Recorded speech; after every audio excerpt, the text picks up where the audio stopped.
Ladies and gentlemen, welcome to another edition of Adventures in Careerland.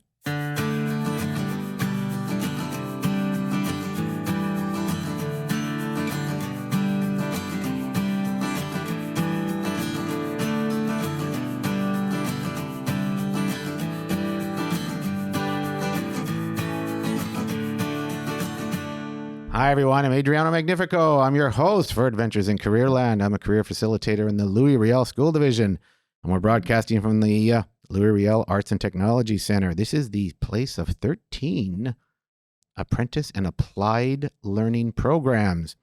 And the program in which we're working today is the broadcast media program. They are the driver for our podcast. It's a wonderful thing, and we're always fortunate to have students from the program, and they're with us again today. These are our producers. This is CJ. How are you, CJ? CJ, they and them. How are you? I'm doing pretty good. All right. And you look as energetic as always. Oh, yeah, definitely. I can see that in you, CJ. You just have that great energy. I talked to another student. I said, how are you doing today? I'm so tired. I went, oh my gosh. That's our catchphrase of our generation. Yeah, I know. It's You should, maybe if you start saying it, then we'll relate to you more. Well, I'm literally tired. Okay, all the time. I never say it though. I still want to get paid by my employer. I'm tired.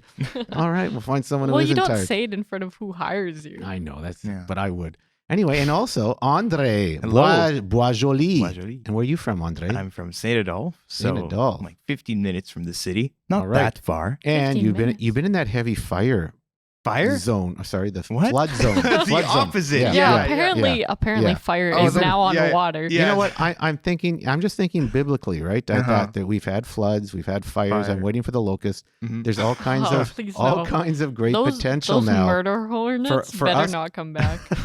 For us to look deeply into ourselves and think about what are we doing to the world.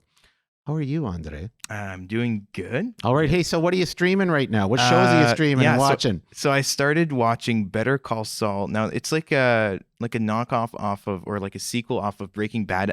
And I must say, I think it's the prequel. It's prequel. Yeah, prequel. That's right. The prequel to Breaking Bad, which I never watched, but I guess I'll watch that after. But so after this, you're going to watch Breaking Bad? Yeah. Okay. No, this is a good series. It's a pretty good series. Really good. Yeah. Yeah. I'm watching a fun one with Jean Smart. Now, you have no idea who this is, but she used to be in a show called Designing Women back in the 20s when I used to watch TV, when it was still we called it the boom tube. And she's great in this. She's an aging comic, a famous aging comic, just trying to come to grips with who she is and what she's doing. It's a great, and her partner, of course, is for the great dramatic tension is this Gen Z brilliant Gen Z person who is so smart and witty, but doesn't quite get the aging comic. He's trying to go out with a bang. It's a really cool script. And Jean Smart's just a great actress. If you saw her in action, she's always been a great character actor. How old is she if she's from the 20s?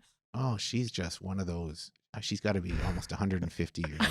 Oh, yes, she's wonderful. She ages well. The makeup's fantastic. I guess all the surgery's fantastic. Oh my God. I'm also watching something called 7 Seconds. Okay. Which is a series about a young black kid who gets run over by police and they try to cover it up. Oh yeah. Oh my God. And it's one of these. Is it like a? It's a bad cop series, right? And is it like a courtroom movie too? And the courtroom starting in the second half of the series. I think it's an 8-piece series, and so I'm in the second half now. I don't binge it. I'll watch one a week, so it's enjoyable. Is it like based on a true story or? I don't know. I don't think so. Could be like if it is, it'd be a heck of a fiction. story. Yeah, if it is, it's a heck of a story. But it's just a sign of our times, right? These are the kind of plots that are really resonating with people, right? Yeah. You know. The last movie I watched, I think, was like Sing 2. Oh my gosh. Anyone gonna go see Top Gun? Come on. No. I haven't yet. I want to. I think Top Gun is 500. I think there's millions, 500 million people have gone to see this movie. Oh yeah, it's a big movie. I've heard it's good. But Yeah. I don't think I'm not a Tom Cruise fan though. Are you a Tom Cruise fan? I don't know what movies he's been in, so Come on. I don't keep track of this stuff.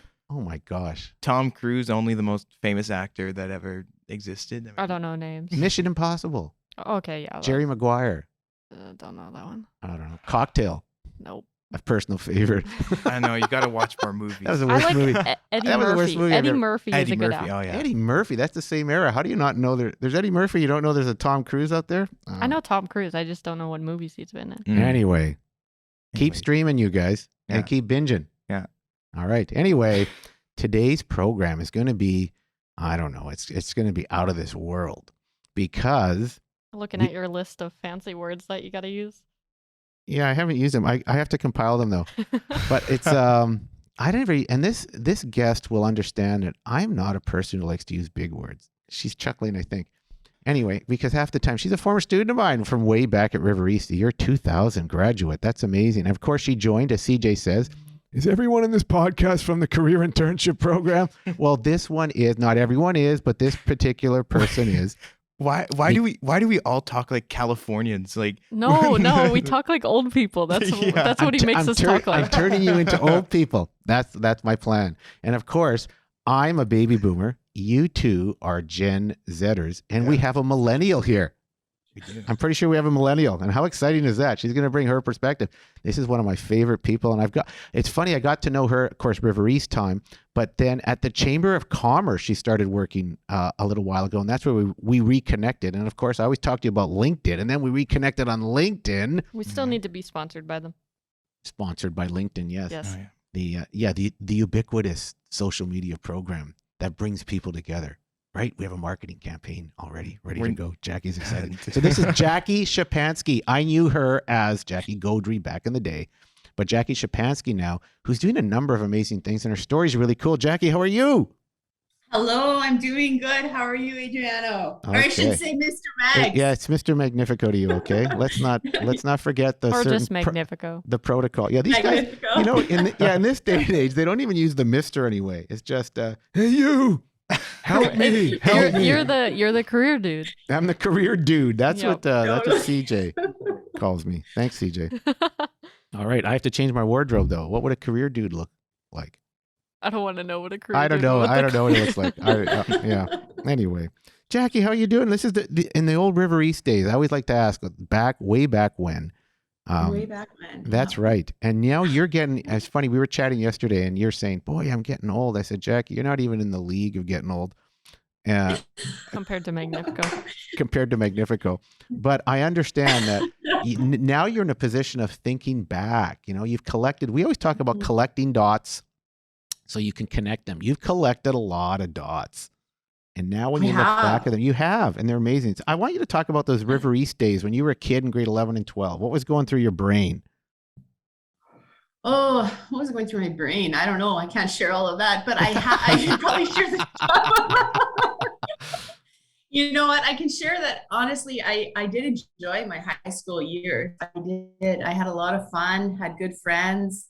I liked the energy at the time at River East, and yeah, we had good classes. And honestly, it was just a lot of good times. I think back in grade 11, 12, it was just, let's enjoy the moment. I definitely was with your friends, right? Because you had a big friendship social circle, and that was your gig, right? And you joined that career internship program, and you were part of things. That was always an internship piece. There was always an internship component with that. Where did you intern? What did you do there? Yes, interned with the Fringe Festival. The Winnipeg Fringe Festival. Yes, we had a lot of kids intern there. What'd you do there? It was do you remember? great. Yeah, I actually got to do a lot with like helping the different performers and working with scheduling with the performers. So I had a lot of fun. I also got a lot of really cool opportunities to like go backstage at MTC. I got to visit like the different departments. And I think one of the memories that stood out to me the most was like the costume department. It was a wonderful experience of just seeing how the performers came together. I guess it also kind of crossed into my own interest of movies and theater. I had done some acting in my younger years at MTYP. So I think it was just a collective of interests and opportunities, a lot of curiosity. It was a great time. Hey, do you remember? I remember those moments. Do you remember that scheduling board? Scheduling? Oh, no, you're gonna have to trigger some more thought. Like if you were if you were helping with the scheduling, did you ever go into that room where they had the entire schedule for the Fringe on a giant wall? Yes, I know what you're talking about. Was that crazy?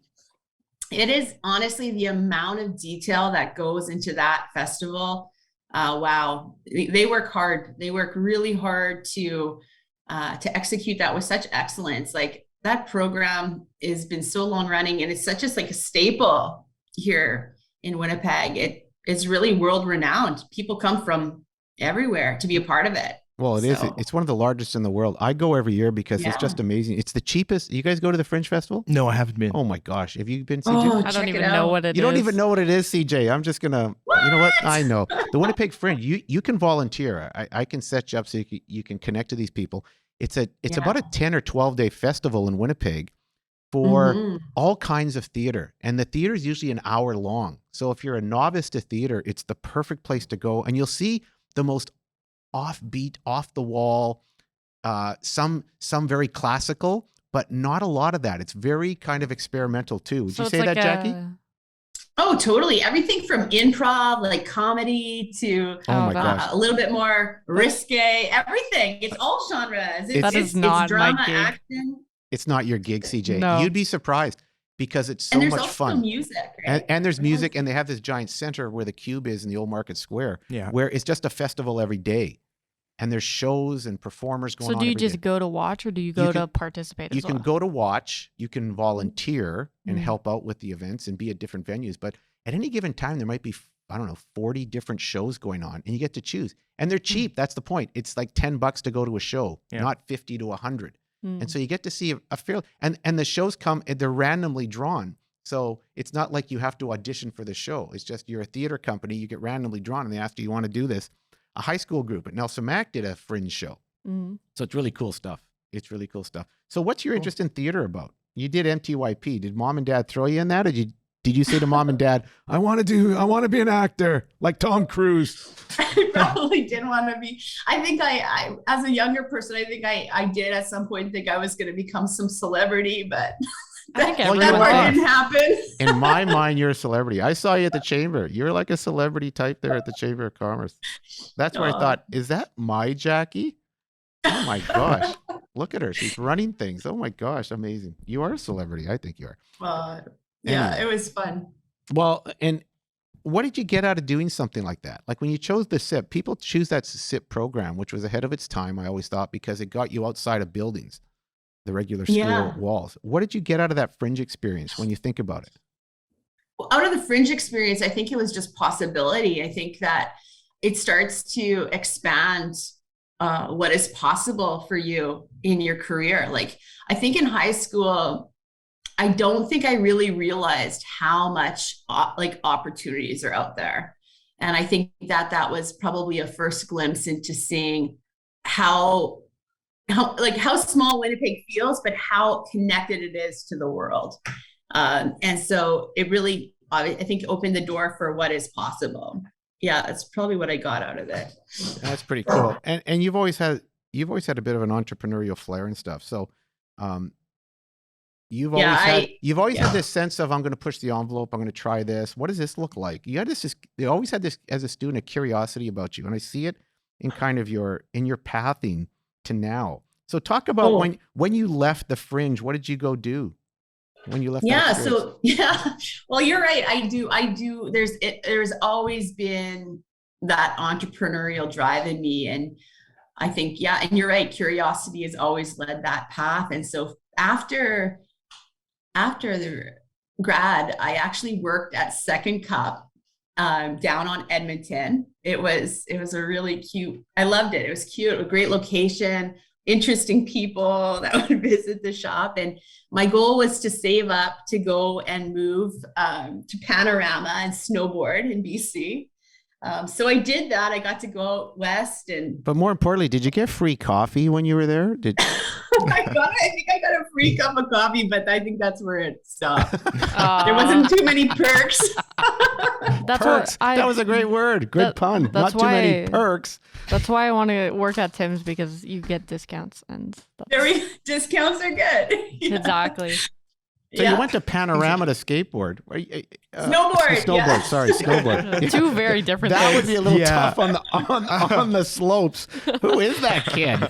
Maybe you're inventing a new sport. Hey, this could be a whole new sport. I'm going to skateboard. When you can't afford a snowboard, just take a skateboard down the hill. Yeah.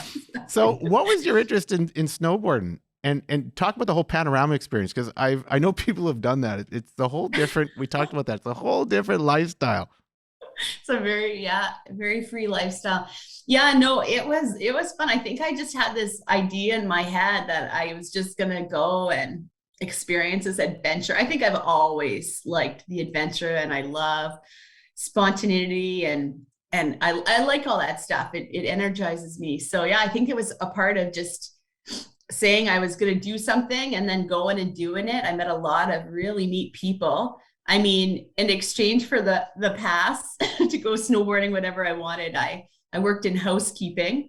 And then I actually, I guess I signed myself up to be a babysitter for like all of the guests. You mean a child care worker? Yeah, kind of like a child care worker. Yeah. What do you mean you signed yourself up to become? I signed myself up. You know what? They came around and they're like, guests on the mountain are needing childcare for after hours. And I was like, okay, sign me up. Yeah. You're going to pay me good money? I'm in. But of course, the big freebie was you got to hang out on the board on the slope for free. For free. And then I remember that's when they were building, they have this on-site, what are they called? You know, like one of those the hot tub, the giant hot tubs? Yeah, but it was outdoors and it was so beautiful. Yeah, I've done that before. It's a bit of a cesspool, but it's good. It's good. It was so good. And we got to go and we got to sit there. And I just remember for some reason I have this really good memory of Christmas Eve, because I had to celebrate Christmas out there. Very busy time. And I remember the snowflakes were so big and they were like coming down. I'm sitting in the hot tub. Sounds like a Hallmark movie scene or something. It was like a Hallmark. And I'm like, I'm living the life. The Hallmarks are my favorite movies. Did you meet anyone down there? Kind of have a run-in with them at the beginning, and then everyone knew you were going to get together. All those common scenes in the next 2 hours. I can't say that I met anybody special down there. No. So what did you get out of the Panorama experience, though? You come out of that. What did you learn from that, or how did that build you as a person? Some of your characters, some of your independence. What about it? Honestly, like some of the obviously it's an interesting lifestyle. You're living in really tight quarters and all different people's, kinds of styles of living. And so you kind of you learn really quickly what you're comfortable with and what you're not comfortable with. And so it was good. Honestly, I think I just learned more about myself than anything in that experience. I mean, what was the big piece you took away from Panorama about, okay, this is a game breaker for me in life that I need to have or not have? I need space to sleep by myself. I don't want to share my room with anybody else. I guess so, eh? How long were you in Panorama? How long were you sleeping like that? You know what? I spent only about 6 months, I could say. I actually broke my contract to come home.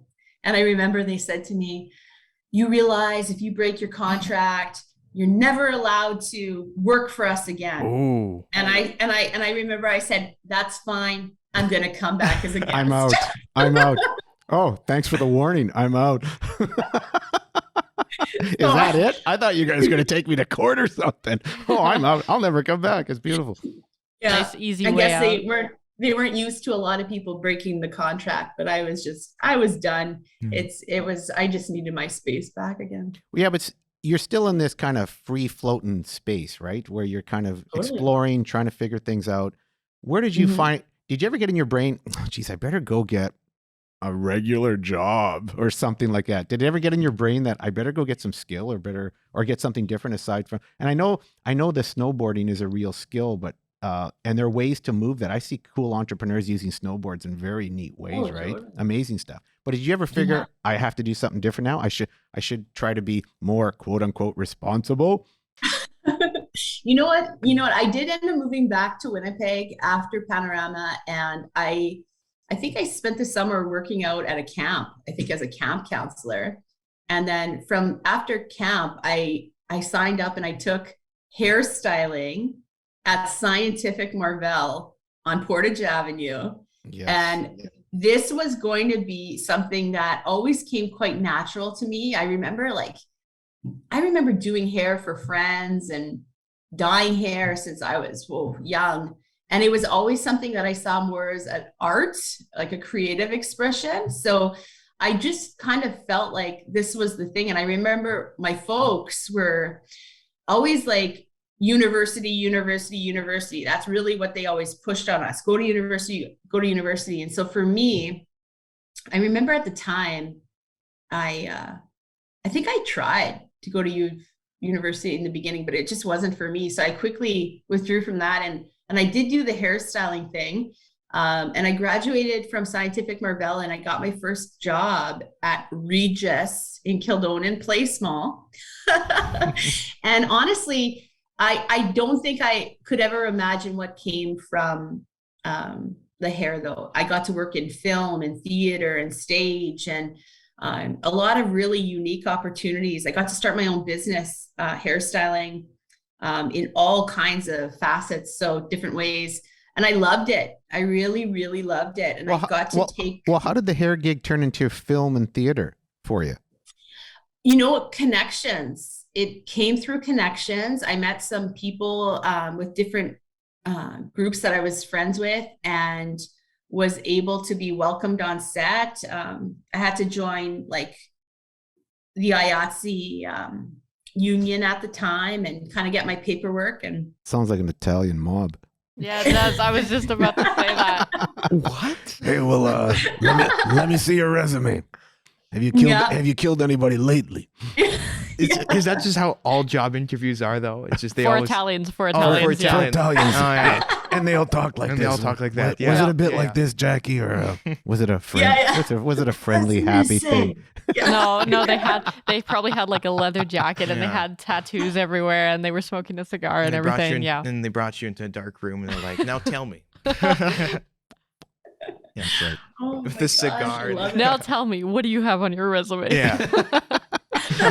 How can we really trust you? Okay, so back to the film. We diverge. But so now the contacts in film and hair, you mean you went on to film and hair or to sets and were doing film and hair on those sets and stuff like that? Yeah, I can remember. I think we were south of the city on a set. And I remember I had one of my jobs was to create this wig and set this wig that was used on the stunt double of the artist. And so I was working with the stunt double team because they were doing all the crazy stunts. And so it was my job to create this wig to look like the actual movie star. and then I remember that was my job, is to make sure it was always ready for set. And then I remember we took a break. It was like lunch break.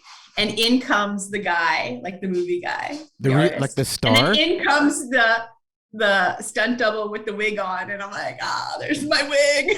Okay, now who are the stars? Did you meet any cool stars? Like, Tom Cruise? I wish I could have met Tom Cruise. You know what? I think I met a couple different musicians that would have been more named musicians. But once you get to your A-list celebrities, they usually bring their own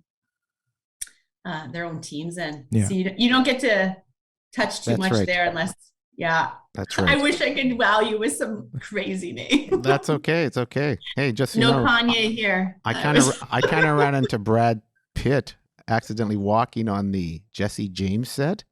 I thought you were going to say on the red carpet. So that was something. on the red carpet. No, red carpet. No, that just would have been kind of an Italian thing with a lot of blood. There wouldn't have been a carpet or anything. We are going so dark in this episode. I know. Anyway, so the film and theater thing. I saw Rod Stewart. Gosh, I loved him. I've seen him 3 times. I love Rod Stewart. I just think he's the greatest, and he's still playing. That was in Vegas. That's spectacular though. He's spectacular. Spectacular. That guy. I just love him. Anyway, the Hey, so you come out of this and it seems like you're doing a lot of kind of prototyping and experimenting in your life and checking things out, right? And you're gravitating to what connects to you. Is that fair to say? Yeah. I've always been somebody who has to follow my guts. My gut is very much a part of my journey, following my guts and doing what I feel is right. And so, yeah, I've always been somebody who likes to explore possibilities for sure. And then, yeah, I just kind of let things naturally unfold. Obviously, you have to be financially smart during that process because you got to pay the bills. But yeah. So that worked out for you then, though. Like the hairstyling gig worked out for you, putting food on the table, meeting and doing and extending yourself in all kinds of ways. So you're still a hairstylist. Are you a Red Seal hairstylist? I keep it. Yeah, I'll always keep it. I'll always keep playing in that sphere. I love it. I love it. But it's not my primary. It's more now for, I don't. It's kind of for your interest and the occasional person. You'll do some hair or something cool. Do the theater guys ever call you and say, Jackie, we need you to do this hair still? Are you still part of Are you still part of, and again, these voices, I have all these voices, okay? These guys are looking at me like, people don't talk that way, Magnificent. People talk like this when they want something done, all right? Everyone has the exact same voice, though. They're very energized. No, do or do not. There is no try. And everybody comes off of the set of Sesame Street. That's right. Exactly. Oh, well. Yeah, no. Right now, life is really busy that I unfortunately don't get to do a lot of hair. I actually went back to school during hair time, though, and I pursued my business degree. No, when did you get your Red River piece? You went off to get a Red River diploma, right? Yeah, I did Red River. And why did you think you needed that thing? Why did I think? You know what? I think I've always been someone who I love learning. I love and your parents were dying for you to go to school, right? My parents, yeah. I mean, they were obviously supportive. You know what? I worked and went to school. I still worked doing hair while I went through Red River. I think because I had all my own clientele and my own business, I basically went to school and full time, and I worked full time. Oh, that's excellent. That's excellent. Yeah, just adjusted. And at Red River, you majored in HR, human resources? Red River, I majored in marketing. Marketing. And when I went to University of Winnipeg to finish my 4-year degree, I majored HR. Yeah. Okay, why did you move from marketing to HR?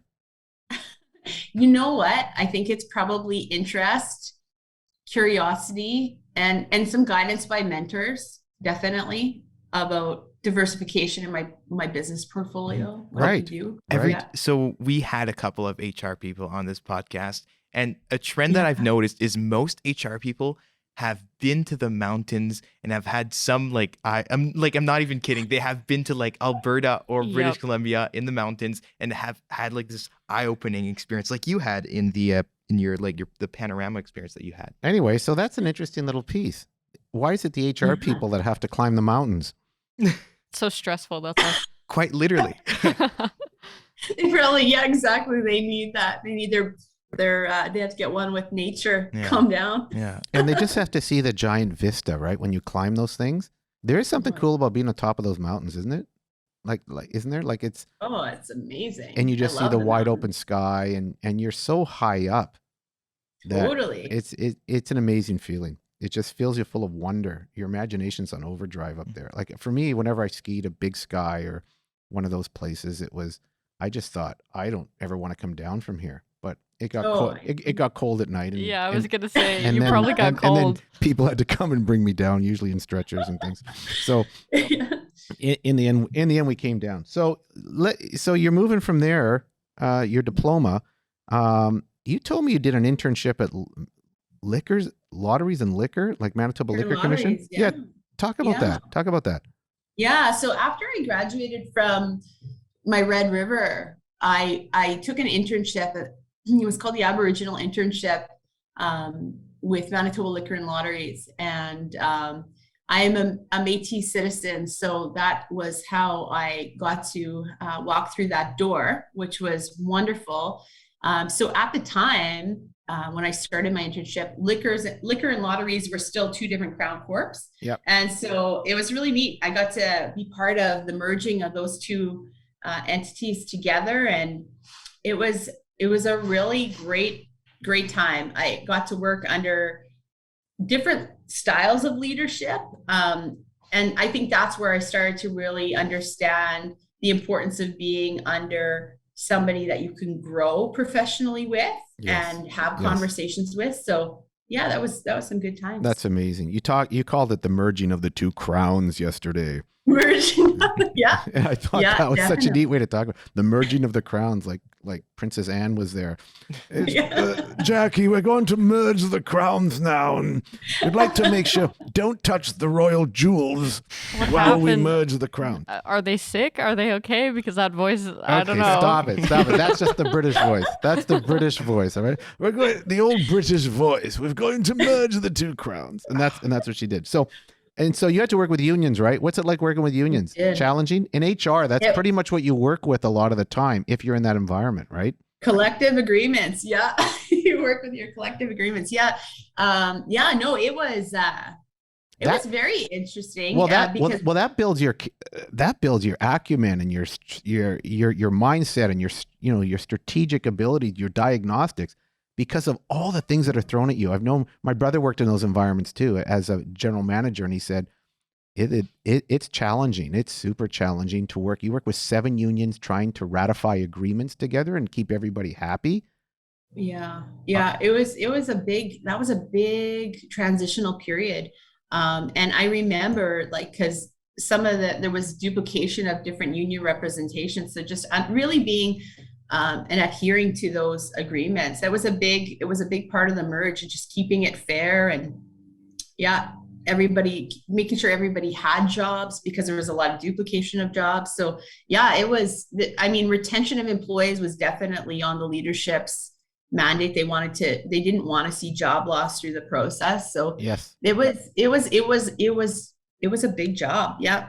It was a big job being part of that one, but lots learned. Lots of lessons learned in those scenarios, and just about relationships and how to build relationships in pretty tension-filled times, right? Sometimes it can be really tense in those spaces, can't it? Yeah, definitely. And I think because part of my role at the time was in the org side of HR. So I had opportunity in the recruitment and then organizational development side. So the different areas of HR. So It was relationships and the change management, working closely with change management was a part of that process. And I think at that point, I also went on to pursue during that time, my coaching designation with Coach U in Florida. And just learning how to have really intentional conversations and understanding how to ask questions that continue to either grow or cause curiosity or build those networks. You use the word intentional. I noticed a lot of folks using that word today. What does that mean? And being more intentional. Intentional. You know what? I think for me, intention is looking at the goal or looking what you want, and then making choices that are going to get you there. So that to me is about emotional intelligence. So even though we feel things, how important it is to acknowledge those feelings, because we're humans, but to not let your feelings dictate how you show up. Right. So not acting out on your feelings, but acting in a way that's going to actually get you to your goal. And that to me is an intention. Wow. Look at the things you've done. This is amazing to me. Of course, I meet you at the chamber again many years later, and you have this whole history, these dots you all collected. It's amazing. So at the chamber, you saw opportunity there. So you're there for a while. You told me 7 years at lotteries? Yes, about 7 years with lotteries. Yeah. And then I moved over to the Winnipeg chamber. I was, again, through connections, got the opportunity to meet, at the time, her name was Christine Enns. She was the woman that hired me at the chamber. She was working at the time under the leadership of Lauren Remlard. So he was the new CEO. So Dave Angus was just wrapping up his term at the Winnipeg chamber, and Lauren was coming in, I was hired under Christine, and it was the Chamber Office of Business Support. That's what the new department was going to be. And so I got to start there, and then spent 4 years there, moving and being part of some really, really great agendas. So we had an advisory council. So I got to work with like Joelle Foster from Futurepreneur at the time. Now I know she's with North Forge. And then he was at the time, Joelle was co-chairing with Abby Khan. So Abby was Green Carrot, Shorma Khan. Yes. So it was really great. I got to work quite closely with the two of them as the advisory council at the time, and got to see some events get up to numbers that the chamber had never seen when it came to small to medium enterprise engagements. So it was really, really wonderful to be part of those opportunities, and just great opportunity to meet Winnipeg businesses, great opportunity to get connected. A lot of political engagement at the Winnipeg Chamber. And that's awesome, because you're growing the organization too, right? We talked about some of the numbers that you were seeing, and with some of your team and your leadership with that team, the numbers and memberships increase, which is always important, right? And so you're building the organization. How did that make you feel when you saw that kind of growth as a person? Oh, I felt very proud to be a part of something that was benefiting small business. I think that for me, it was really great that the chamber was able to present a platform for small business to see new and engaging opportunities for strategy and build growth. There was different programs that came up, opportunities. Like I remember when the legalization of marijuana came in, and we were able to provide a framework around how to support small business in that. There was, great opportunities just to be able to engage with counselors or with the mayor, or it was fun. Wonderful. Well, it was fun to be in the who's who of Winnipeg, right? And to engage with them and to pick their brains and to build programming, right? You seem to be that kind of person. I give me a project. I'm going to go for it. I'm going to grow it. I'm going to turn it into something. So when you left the chamber, like that was you. That's always been you, though. Like from what I hear in my time knowing you. So when you leave the chamber, is that a tough thing?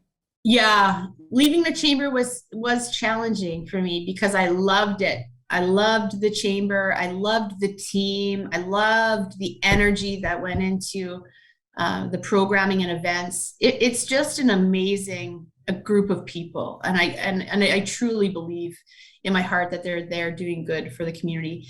So from there, I was able to transition into an amazing government now that I work with, and that is the Manitoba Métis Federation. And that's my current job. I work under the leadership of Minister Frances Chartrand. She is the Minister of both early learning and childcare and health and wellness, as well as the Regional VP of the Northwest Métis Council. And many, many other titles. So what do you do for like the Métis Federation? That's a great question. Yeah. So right now, my role with the Métis Federation is I'm the Director of Early Learning and Childcare. What does that mean? It's usually what I get asked. What does that mean? And so that means that when I started with the Métis Federation, there's a 10-year accord agreement with the federal government. And so that's I guess, really big language to say that we have a working relationship with the federal government. And what we are doing is helping support Métis citizens throughout the Red River homeland to provide them with childcare. And so we are actively building childcare spaces across the province. And in addition to providing childcare spaces, we also support the education of childhood educators, and we advocate on their behalf for them as a profession. In addition to that, we have programming like our My Little Métis boxes, which are actually globally distributed.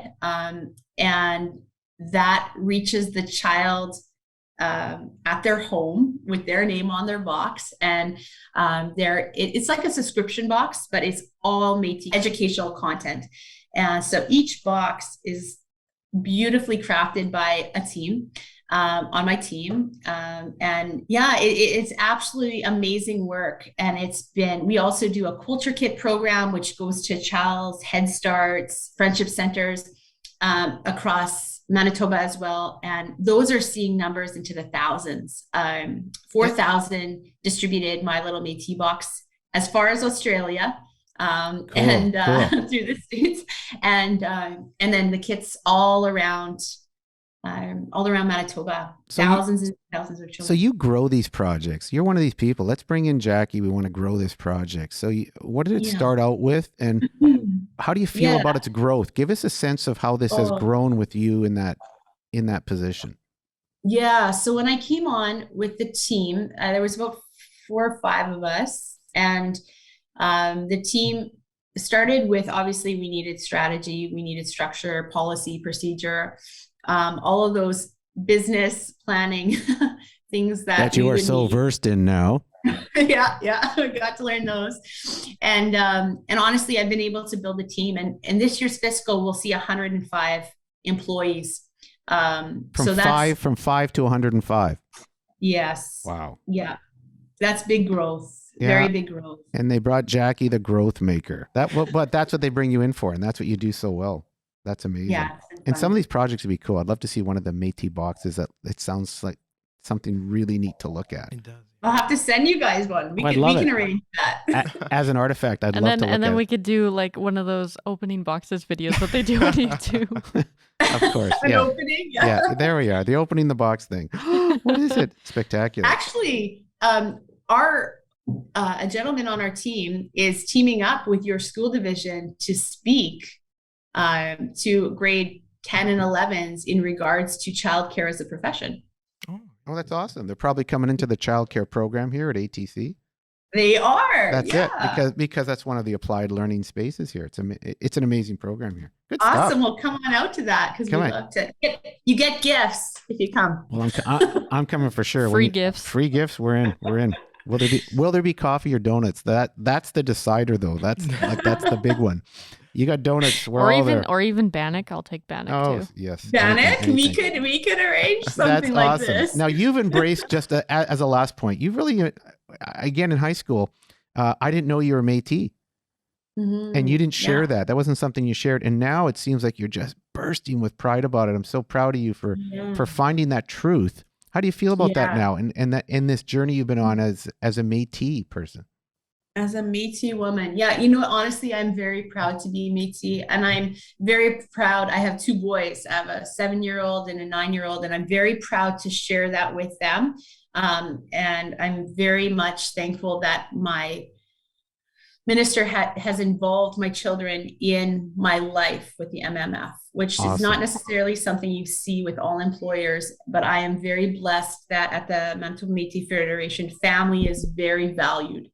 And so they get to travel with me when I travel around to different places in Manitoba. Oh my gosh, that's spectacular. Mm-hmm, an experience. Yeah. So my pride with my Métis side, honestly, I think it helps with just, if I'm going to be completely honest, it's identity, right? I think it's something that everybody can attest to the fact that it's your truth. Like you're living your truth, right? Mm-hmm. Yeah, it's me, right? And so you learn, when you get to learn about your culture and your heritage and your language and things that really are the core of your being. I mean, I love it. I love that. I love it too. Good for you. Mm-hmm. Good for you. Hey, we're going to do something with you right now. It's called the Quick Cues. They're going to ask you quick questions, and you can't think about it because I know you like to talk. You're not going to talk. These are quick one word or one phrase answers. I'm going to turn it over to Andre.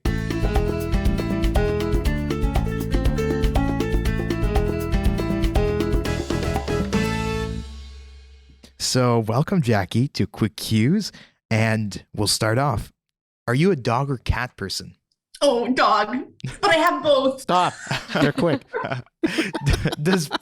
Does pineapple belong on pizza? Yes. Favorite family tradition? Christmas. What do you put on toast? Jam. Messy or tidy desk? Oh, probably messy. Favorite summer activity? Beach. Pronounce DATA. Data. Favorite social media? Instagram. Texting or phone calls? Phone. Outdoors or indoors? Probably outdoors. Cold or warm milk? Cold. Favorite genre of music? Probably Justin Bieber. It's not a genre. That's an artist. The Biebs. I love the Biebs. What's the last show you binge watched? Kardashians. Toilet paper. No. Toilet paper over. Toilet paper over or under? I think I like the under. Morning or night? Morning. Do you believe in ghosts? No. Greatest fear? Snakes. And favorite podcast? You guys? Yay! Now we need the music. Anyway. Yeah. Awesome, Jackie. That was great. I hope, boy, that was the hardest part of the. I saw you were in such pain doing some of these. Yeah, she's like, a dog, but I have both. Well, because I think it's because you're such a thoughtful person. You like a lot of your answers were really thoughtful. They were well, and now we're asking you to say it quick. Stop talking. Just say it quick. And so those are hard. The first question was hilarious. She's like, I have both. I can't pick. Jackie, you know what? This has been so much fun. I hope you had some fun. I just love connecting back with you. And honestly, as your teacher way back when, I'm so proud of you and what you've done. And you are a person who takes projects and turns them into something special. So that's your best quality. And I just think it's amazing. And the Manitoba Métis Federation is so lucky to have you. And to have you as a person who sees so much possibility and potential. It's your entrepreneurial verve in your life that says, let's do it. Let's figure it out. Let's make it happen. So good for you, Jackie. Well, thank you so much for having me, you guys. It really was a lot of fun, and it was a pleasure to spend the morning here. So good. Thank you. And ladies and gentlemen, that's it for another edition of Adventures in Careerland.